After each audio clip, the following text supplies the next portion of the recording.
Bago tayo magsimula, huwag kalimutang mag-like at share. Kung nagustuhan ninyo, mag-comment sa ibaba.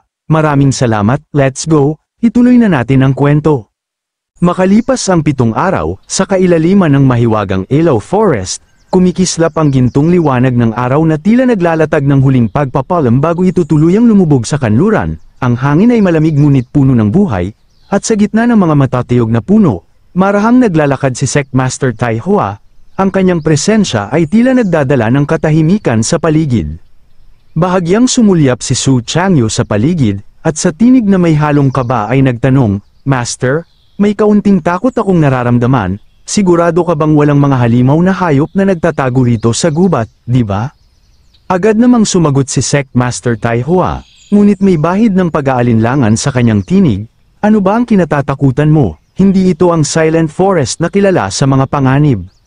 Mariing tugon ni Su Changyu, puno ng bigat at karanasan, "Kapag nakagat ka ng ahas, kahit lubad ay kinatatakutan mo sa loob ng 10 taon.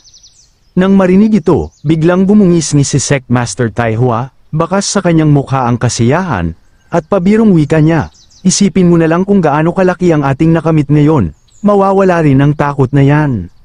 Napatawa rin si Su Changyu, at masiglang sinabi, "Ang little junior brother natin ay tunay na henyo, isang simpleng painting lang ang ipinagpalit niya.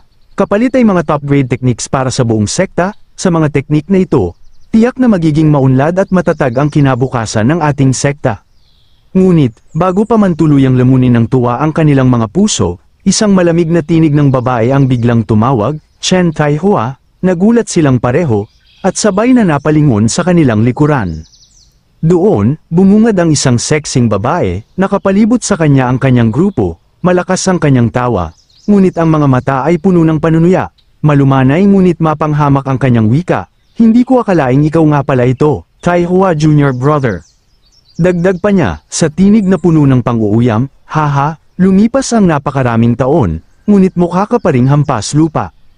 Napakunot ang noo ni Sectmaster Tai Hua, bakas sa kanyang mukha ang inis at pag-aalinlangan, sa kanyang isip ay nagwiwika, "Bakit kailangan pa nating makatagpo ng babaeng ito?" Patuloy ang babae sa kanyang panunuya, "Anong ginagawa niyo rito? Huwag niyong sabihing pupunta rin kayo sa Sword Out Tournament." Pagkatapos, marahang hinawakan niya ang kanyang pisngi gamit ang 2 kamay, at sa malamig na tinig ay nagwika, "Pasensya na, nakalimutan ko, hindi pa nga pala nakakaakyat sa 3rd grade ang sekta niyo." Pilyo niyang itinuro si Sectmaster Tai Hua, kasabay ng nakakalokong tawa, "Kalimutan niyo na ang pagsali, sa loob ng 2 araw, baka matuno na ang sekta niyo." Sa sandaling yun, tumalim ang kanyang mga mata, bakas ang pagmamalabis at paghamak, "Buti na lang hindi nakinig kay Master noon ang junior sister namin, hindi siya sumama sa inyong walang kwentang basura." Dagdag pa niya, sa malamig na ekspresyon, "Ang cultivation partner niya ngayon ay mas malakas ng di hamak kaysa sa kahit anumang kaya mong isipin." Nang marinig ito, natigilan si Sectmaster Tai Hua, mabigat ang kanyang damdamin, at sa kanyang mukha ay bakas ang bigat ng alaala at pagninilay sa mga salitang binitiwan ng babae. Sa sandaling yun, mariing ibinaling ng sexing babae ang kanyang matalim na paningin kay Su Changyu, malamig ang kanyang tinig na tila tumatago sa kaluluwa, "At ikaw, Changyu, huwag mong sisihin ang martial art mo, pero sabihin mo nga, para saan pa ang pagiging gwapo kung wala ka namang silbi?"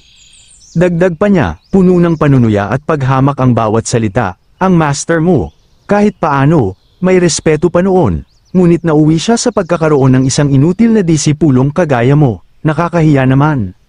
Sa halip na magalit, ngumisi lamang si Su Changyu ng matalim, bakas sa kanyang mukha ang matibay na kumpiyansa, at sa kalmadong tinig ay sinabi, "Hey, totoo nga pala, ang pagiging pangit, nagpapalakas talaga sa tao, tingnan mo na lang ang sarili mo, perpektong halimbawa ka."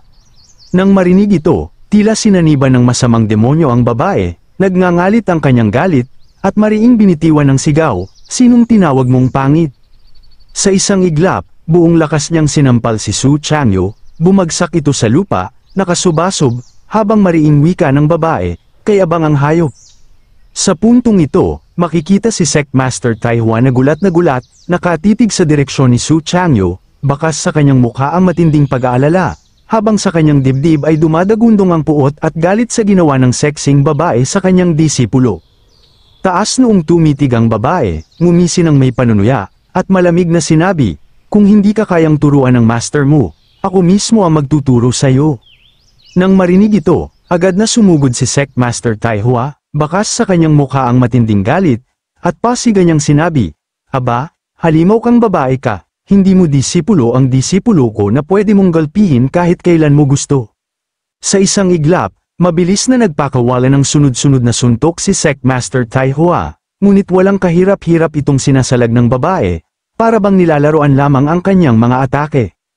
Ngumisi ng nakakaloko ang babae, taas noo, at tila may masamang balak, unti-unti niyang inilabas ang kulay lilang enerhiya mula sa kanyang katawan, naglalabas ng nakakatakot na aura.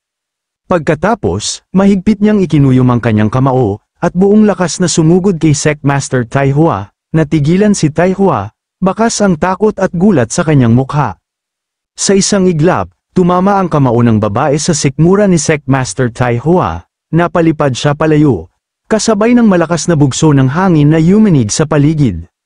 Sa puntong ito, makikita ang babae habang hawak-hawak si Sect Master Tai Hua na bagbog ang katawan, ngumisi siya ng may paghamak, at malamig na sinabi, ang kapatid ko, hindi man lumakas ang itsura, hindi rin lumakas ang lakas. Kapag tumama ang ikalawa kong suntok, yari ka talaga. Samantala, nang makita ito ni Su Changyu, agad siyang napasigaw ng Master, lalapitan sana niya ito dahil sa matinding pag-aalala. Ngunit bago pa siya makalapit, mabilis siyang hinawakan ng isang lalaki mula sa grupo ng babae upang pigilan siya. Ngumisi ng nakakaloko ang babae, malamig ang kanyang tinig, hey, pero huwag kang mag-alala, hindi ko sisirain ang kinabukasan ko para lang patayin ang isang pirasong basura.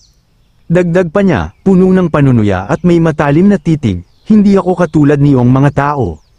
Tumayo ng matuwid ang babae, ang kanyang presensya ay tila isang mabangis na anino na bumabalot sa paligid, matalim ang kanyang mga mata habang nakatitig kay Sect Master Tai Hua na nakahandusay sa lupa, bakas sa kanyang mukha ang paghamak at walang pakundangan niyang winika, kung talagang may tapang ka para maghiganti sa nangyari noon, dalhin mo ang iyong disipulo sa tournament.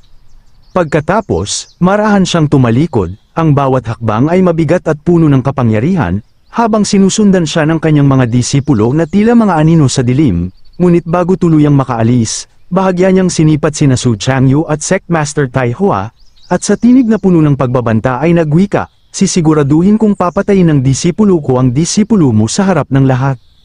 Dagdag pa niya, sabay tawa na puno ng panunuya, pero sa pagkakakilala ko sa iyo, malamang wala kang lakas ng loob, haha, aalis na kami. Makaraan ang ilang sandali, unti-unting nagbalik ang malay ni Sect Master Tai Hua, nakahiga pa rin siya sa lupa, nakatingin sa kalangitan na tila ba hinahanap ang sagot sa mga bituin, ang kanyang mga mata ay puno ng bigat, at ang bawat paghinga ay mabigat na parang pasan niya ang buong mundo. Bahagya niyang iniikot ang kanyang ulo sa gilid, habang nananatiling nakahiga, bakas sa kanyang mukha ang matinding lungkot at panghihinayang. Sa malumanay na tinig, halos bulong na dumadaloy mula sa kanyang puso, sinabi niya, Changyu, disipulo ko, sa pagsunod mo sa isang walang saysay na master na kagaya ko, ang laki ng tiniis mo, ano?